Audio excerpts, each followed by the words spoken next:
Can you hear that? What do you say? This is the most amazing sound in the land of Israel. Because it's so rare. Not a lot of places you can hear that kind of a sound. Enjoy it.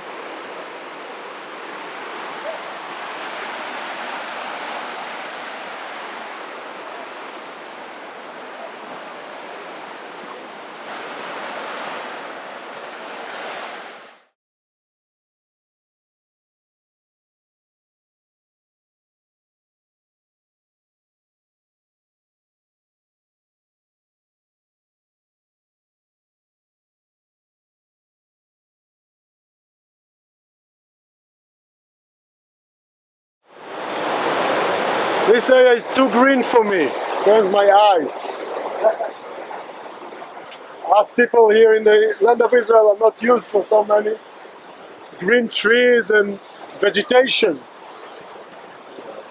And also not so much water. But I'll survive it. Of course, you can understand that throughout all history people use this water, except for drinking, also for irrigation to areas around. And they use the fact that water running fast to build mills, to grain for food and other uses. Planted fruit trees. Obviously, they will grow much better here. We have all around us, not natural trees, but fruit trees like mainly figs, but also others. This is a very good place to live in. You just need a place to live, not in the trees. And that happened a little further up the hill.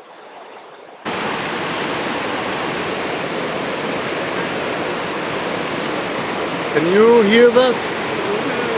What do you say?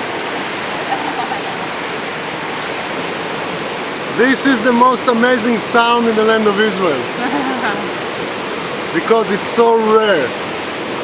Not a lot of places you can hear that kind of a sound. Enjoy it.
This is a spring right here. Actually, as we walked by the water, we saw water coming out. This is all the same spring. It's a very wide spring. It's also very large. Lots of water come out from under our feet. This is the spring of Dan. And Dan is the biggest spring in the Middle East. There's millions of gallons of water every year come out from the bottom of the mountains here. And the mount is Mount Hermon. Snow, the two fall there, come down through the mountains and come out. Some of the water come on top of the mountains, some come out. It's not the only spring. It uses the water of Mount Hermon and the high mountains around us, but it's the largest one. Again, the largest in the whole Middle East. And with two other springs, one a little bit further to the northwest, one a little bit further east. The three springs together meet in the valley and create the Jordan River. So basically you are now standing at the beginning of the Jordan River. Right here. Now, the whole area is full with water, as you saw. Thanks to the water, we have lots of vegetation. Very not Israeli style area, but crucial area for Israel always, all through history, because this is the source of the water. The major river, although as you saw, the Jordan River is not really what you expect it to be. It's still a very long river. It starts, if you want, from right here and it ends at the Dead Sea. And go through the Sea of Galilee. But still, it's a narrow river, but that's the life source. A lot of people that lived here throughout all history, and they appreciate it a lot. They appreciated the water a lot. When you live in the desert, you appreciate water. So again, it's so big and large. People came here throughout all history, and actually we are sitting on the slopes. And over there is the Tel, the ruins of the city that was here, the city of Dan, that we will go and talk about next.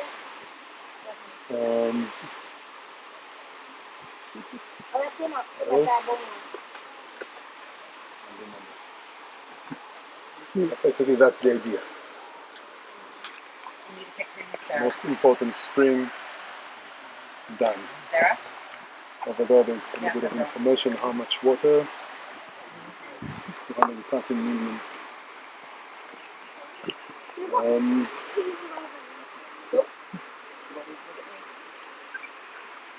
Any question?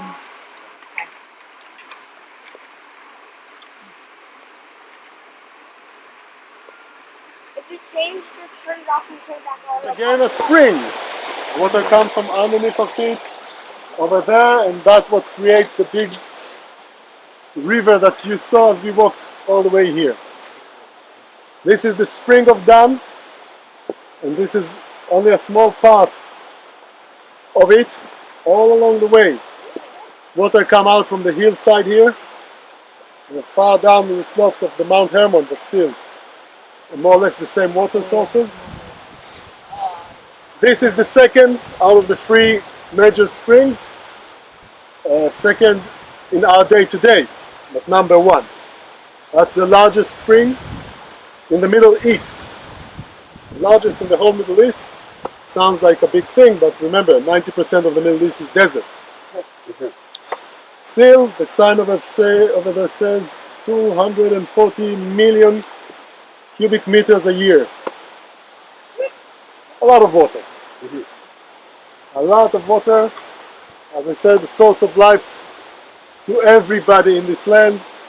The three springs meet together not far from here to create the Jordan. And if you wonder how come we saw a nice spring at Banyas, an even bigger nice spring here with so much water. And these are only 2 out of 3. There's a third one. How come eventually the river is so small? Well, the reason is mainly because we use all this water. Irrigation, drinking, we need water here, and we use a lot of it. And so we are to blame, but we have to survive somehow. Anyway, as I said, major spring here, life source, and it's only natural that people will live next to it. So behind us, further up the hill, that's where people chose to build their homes on a hill, a higher area to protect. Thousands and thousands of years ago, later on, it became part of the biblical story that we will talk all about when we get there.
So, as you understand, we left the water area back to the human part, and these are parts of the ruins of the city that was here, the city of Dan.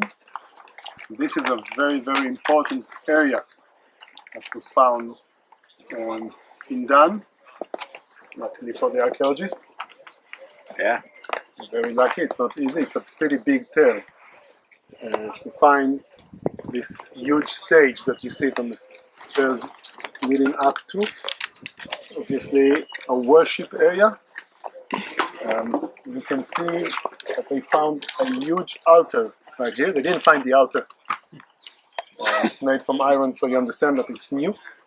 But the basis of it gives us the idea of the sizes of it. A very, very big altar, which means a massive center of worship.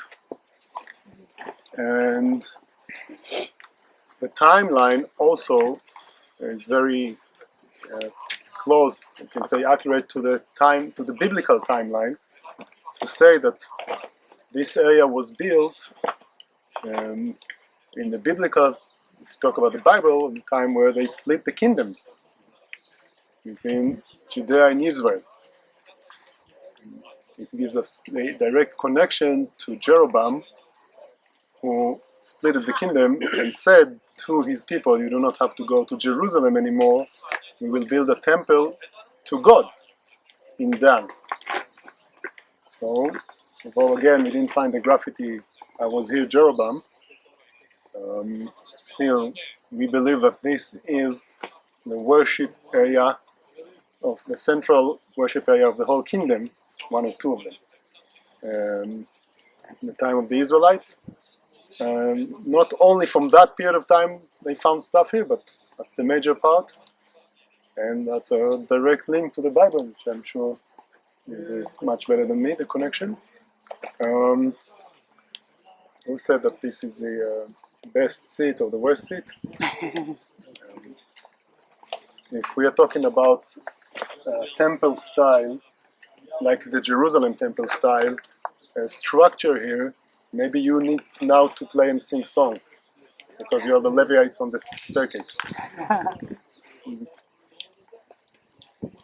Temple would have been up there, altar down here. Where did the Canaanites, where did the Israelites tend to worship? Huh? Yeah, high place. Every high hill and under every green tree. So it's great that we have a nice green tree here. Fits very well. Nice imagery. When the kingdom split, if you will recall, God promised to Jeroboam, he said, if you will follow me, I will give you a lasting dynasty just like I gave David. When the kingdom split, Jeroboam had to make a decision. Of course, the Israelite kingdom, if you remember the map that Yuval showed us, Dan is where? It's very top of Israel, right? The very topmost part of Israel. It's always been that way, from Dan to Beersheba, right? So, not northernmost part, southernmost part. So, Dan is the top end of the kingdom. When God made the promise to Jeroboam, he promised him the promise if, of course, Jeroboam would follow him, would worship him. Jeroboam had a choice to make. If Israel, the northern kingdom, after the split, if the northern kingdom of Israel is going to follow Yahweh, they're going to have to go to Jerusalem to worship, because that is the only legitimate worship center according to Deuteronomy 12. Obviously, Israelites were worshiping in various places, and they were worshiping Yahweh in various places, but that's what the law had stipulated. We won't get into the debate on the date. But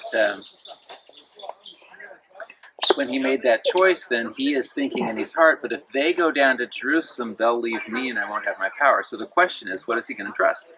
Is he going to trust God's promise?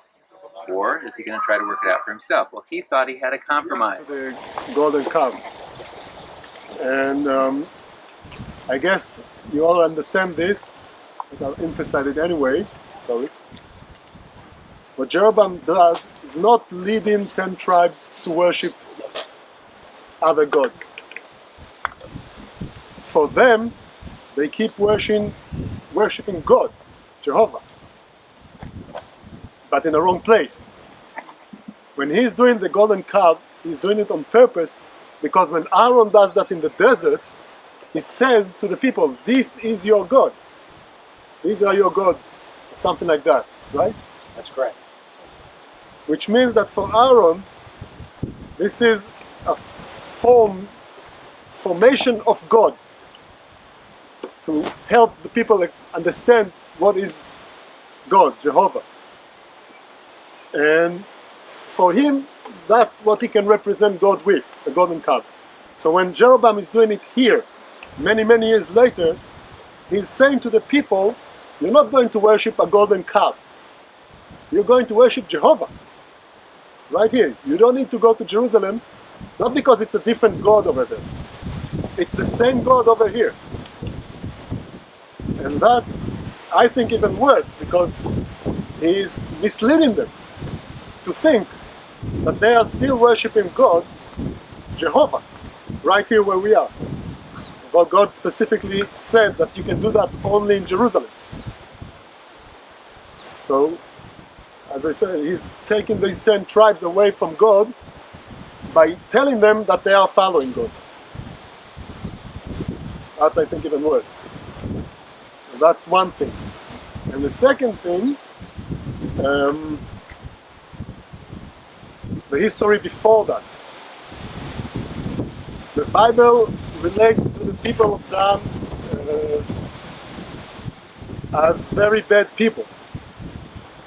And if you remember in the verse, I mentioned that the tribe of Dan had to leave the southwest areas of Israel, where they were supposed to have the area.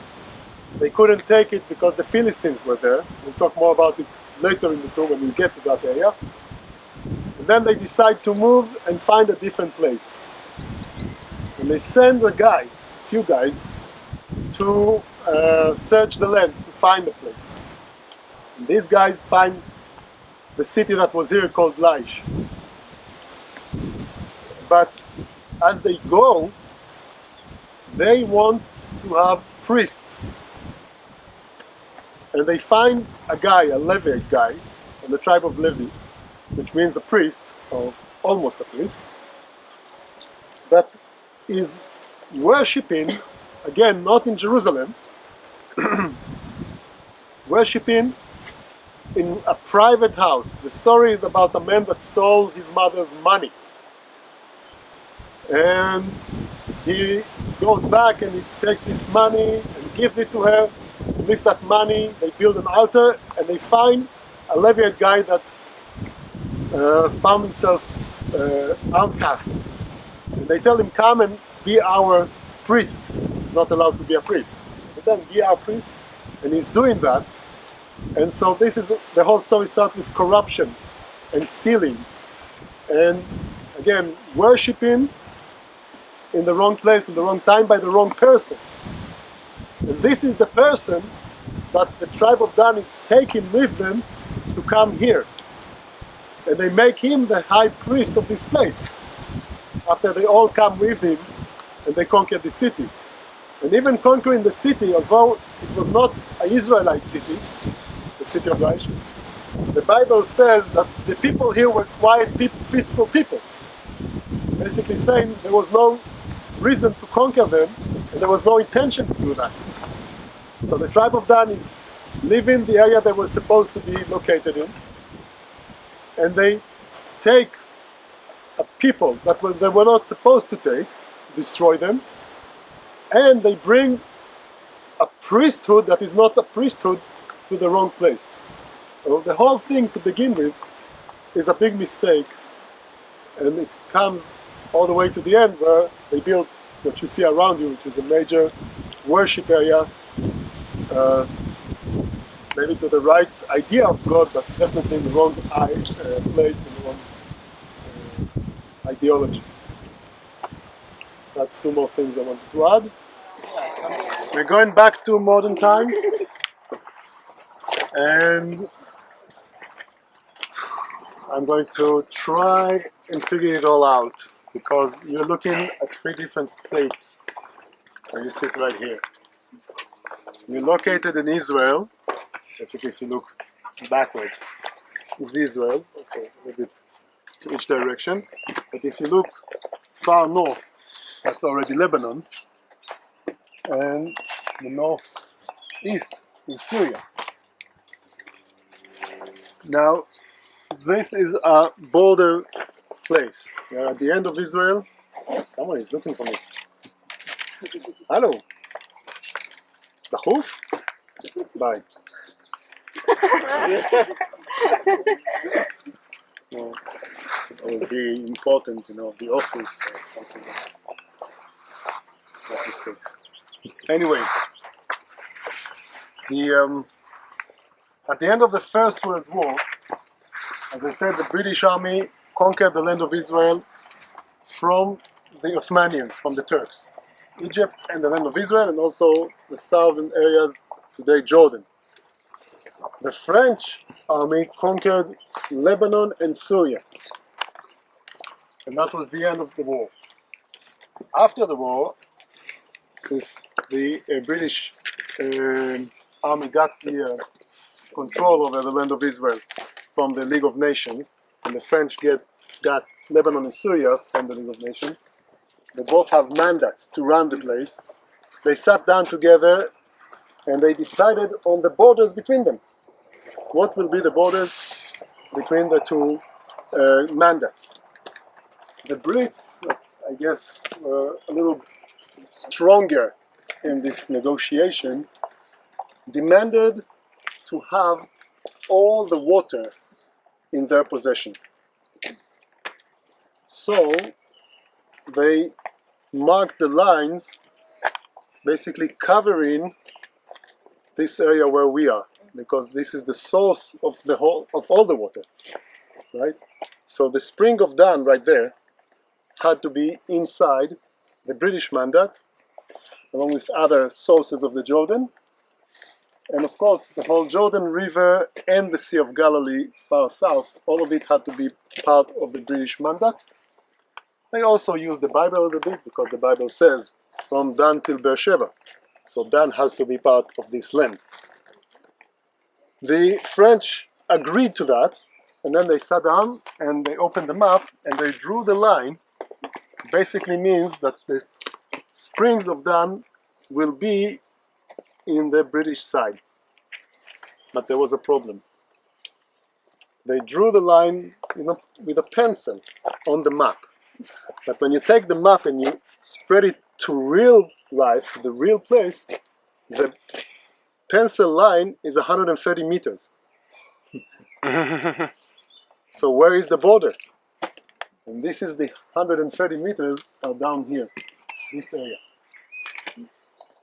And for a long while, especially after the independence war, and the Israelis and the Syrians done fighting in some ceasefire agreement, for a long while the Syrians claimed, thanks to the pencil line, that they can take water from the spring, because the spring itself was kind of like under the line itself.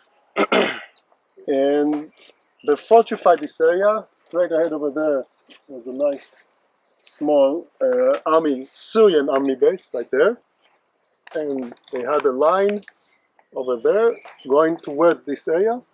The Israelis in return built this road down here, a patrol road right at the edge of the spring, to make sure that the Syrians will never get there. And there were daily fighting here, on both sides of the little valley here, who will control this area. Took a while until 64, where the Israelis basically bombed and destroyed the little bunker area, the little army base right there, and basically took over this valley area completely. Of course, in 1967, in the 6 Days War, the Israelis go up to the Mount Hermon right there, and further south, the Golan Heights, and push the Syrians even further back that direction. Since then, it is a quiet area. The next problem was during the what we call the First Lebanoni Wars, where in 1982 the Israeli army broke the international lines between Israel and Lebanon and went into Lebanon trying to push away the terrorists, the Palestinian terrorists that came and attacked Israel again and again from Lebanon. I will talk more about it later if you want. And as they came in, they basically conquered all the south side of Lebanon. Let's say about 40 kilometers, which makes it like 25, something like that, miles strip into Lebanon. That included also all the way here, from the Lebanese side. For about 18 years, the Israeli army kept that line till in the year 2000 they withdrew back to the international line. That caused another problem, especially over there. You see this village. This is a very problematic village. When the Israelis came into Lebanon, they basically conquered the areas there, south and then east and north to the village. The only way open to the village was from the west side into Lebanon. But the people who lived in the village connected themselves to the Syrians. So we have a village here that is connected physically to Lebanon, but is under the control of the Israelis, but traditionally connects himself to the Syrians. Simply, it's complicated. And once the Israelis took over, the local people of this village liked it a lot. And they lived a quiet, peaceful life under the control of the Israelis. And the village, expanded. More and more people built houses there. Progress came to the village, and the village grew bigger. And then, when Israel decided to withdraw from Lebanon, they had to go back to the international lines. So they opened the maps again, like the Brits did almost 100 years ago, and they realized that the international line now goes in the middle of the village. And Israel had to withdraw to the international line. That was the deal. And so this village now is even in a more problematic condition because some of it is in Lebanon, some of it is in Israel, and all of them relate to Syria. Closer, you won't hear me.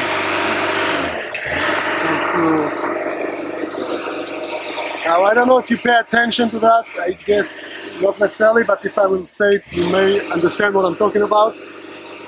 And as we walked from the worship center, went up where we stood and talked about the borders, then we went a little bit down and we walked around an area that we had to go a little bit back up before we can come down this side. So this area is like a circle of a higher area than the center. To go back up, you have to go down where the trees are. We are walking on the slopes and above a huge pile of dirt, starting from over there all the way there. This is an artificial, a man-made pile of dirt, creating, if you want, a very, very big wall. Not made, again, not from bricks, but from dirt. And it surrounds the whole hill, if you want, the Tel Dan. These were the walls of Dan. And during the Canaanite period, a massive wall that is not really a wall. Although in the center of it there was a wall that supported the whole pile. But that's how they decided to defend themselves. They piled huge amount of dirt, millions of kilos, tons and tons and tons of dirt, all around, creating kind of like an artificial hill with a lower area in the center, and then they built the city inside. That was the protection. Very interesting way. You don't find a lot of them. It's not the only one though. If you remember the lower city of Hatzor, something similar to that, only this one is a little massive, bigger than the one over there, I think. And the only problem when you build something like that is how do you get into the city? You can go up to the top of the wall, and go down the other side, but that first means you have to go up and down. And also, so what's the protection here? Everybody goes up and down. Well, apparently they had a gate. Inside the pile, with a road to it, an entrance. There are 3 arches to this gate, and you can see one. It's not made of stones, it's made of mud brick that they burn. And since it was built here by the Canaanites, probably almost 4,000 years ago, and you're looking at the oldest arch in the world so far, from what we know. The oldest arch right here, that is still complete. We'll see later in the tour another arch from the same time, more or less, but it's not as complete as this one. And this is a remarkable finding right here, found basically by mistake or by luck, depends. And that was one of, maybe the gate, one of the gates to enter the city. If you want me to do a biblical connection, we know that Abraham came to the promised land from his home going along this area. Obviously he stopped in the city that was here. It wasn't done yet. According to the Bible, the city was called Laish, which basically means a lion. And if he came in this area and he stopped in Laish, he probably used this gate to get into the city. Abraham himself probably walked on these stones through this gate into the city. Amazing, I think. And we were very lucky to find it because nobody destroyed it. As you can understand, it wasn't destroyed by war. What we know today is that from some reason, the people of this place decided to change the way into the city, and instead of destroying this gate, they just covered it as is. And it stayed covered, nobody knew about it for more than 3,000 years. And the archaeologists found it. Now they tried to preserve it. It's not easy because once it's exposed, the bricks are falling down. Today, the gate of Megiddo, where we came to a wide open area before the gate.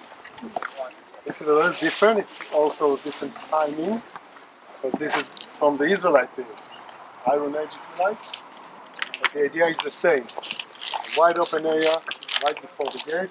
And if I mention the fact that people that are on the way out want to ask protection from the god, or coming in saying thanks to the god, they have a stage, like a high place on the gate area to worship the idols, the different gods, which if you can read the quote from the Bible, is a big problem since the Israelites did it.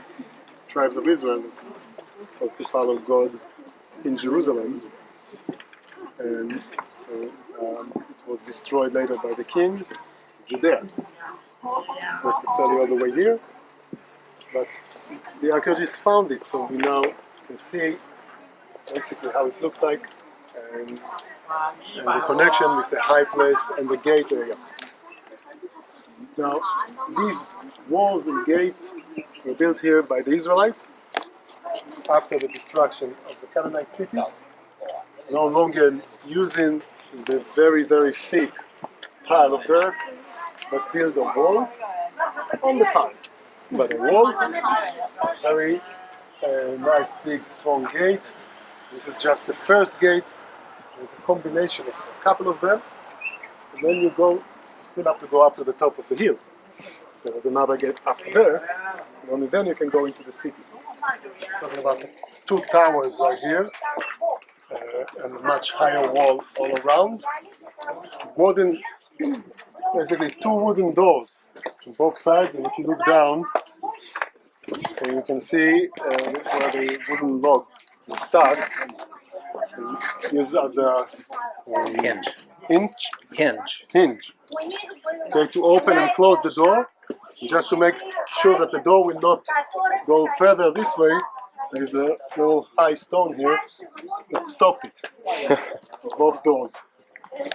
Also, there is like a little stair here to make sure that chariots will not be able to just ride in. They will be stuck here. Another protection right there. And another thing that I want you to pay attention to is that if an army is going to charge through this gate, they have to, no matter where they come from, they have to face this way. The wall with the protectors is right there. Now in the ancient times, a soldier will hold two things in his hands. What are the two things? Spear or sword or something like that, and Shield. shield. Since most of us use the right hand, our shield, most of the soldiers will hold the shield in the left hand. So when you charge this way, you're exposed to the people, to the guards on the wall, because their shield is like this. And then, inside, do you have a phone there?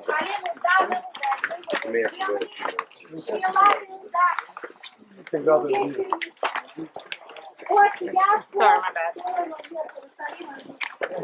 Там, где сегодня причемешь, там, где сегодня ссора, да, вот.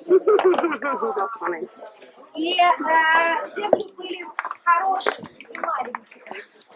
И стремились их занять. Не только этими землями, да, которые жили, но даже вроде как братские народы, такие What как... we're looking at here is the main entrance to Dan, to the Israelite city. The Israelites built walls, as I told you, no longer only the hill, the artificial hill that you can still see here. They built walls before it and also on the top of it. And the main entrance was right here, very heavily guarded, towers were here, and watchmen.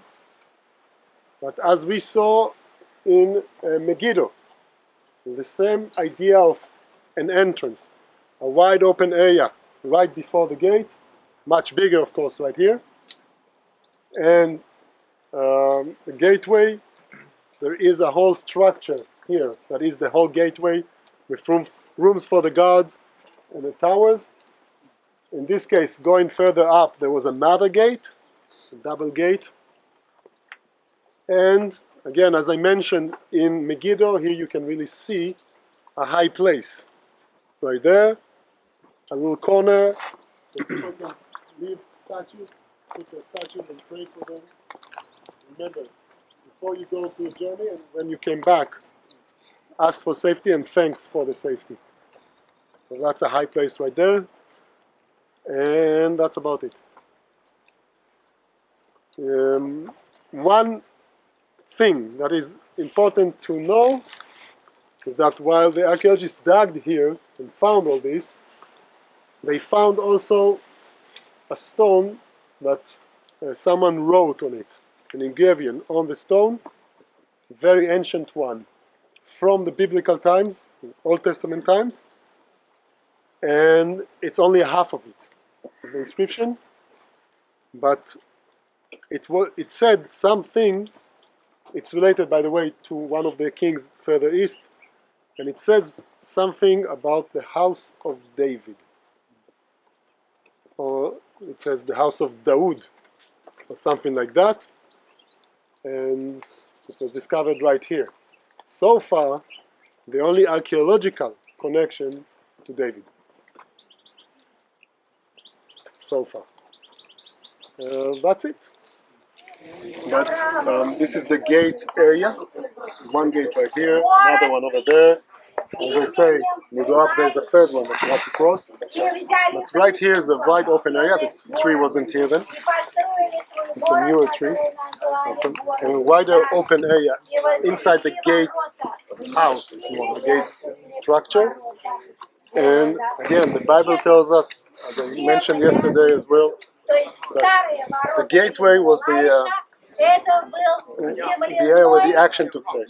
Everybody went through the и gate, у него back in внутри this park. выложена ручная. Business as well. Так Not что only here, but мы с вами находимся business. сейчас, вы заметите, это больше экскурсий, Interesting. там, где находится. Now, Потому что мало какая страна может сказать. the Bible tells us in several occasions that they used to trial people at the gate, either the king himself or the elderly. They used to come down to the gate, and in the gate that was the place of judgment, decisions made, city council sometimes. Over there, the area that is packed with people, the archaeologists found a long bench that people could sit. Maybe the elderly sit as a court or something like that. And on the edge right there, very nice shaded corner, maybe with a place for a big chair or something like that, maybe for the king himself or the leader of the elderly people, the leader of the city. A higher seat with 4 things on the bottoms in the corner, probably for wooden logs to a roof above his head for the shade. Now you can see it. Get your picture quick. Quote in the Bible, of course, not myself, that the elderlies and sometimes the king will be seated in the gateway to judge the people. So we have a bench here, maybe for the elderlies, and these guys here are sitting on a base with 4 corner holders of probably wooden logs, wooden columns, and a roof above a high seat here, maybe for the king of the city. A judgment place right where we are.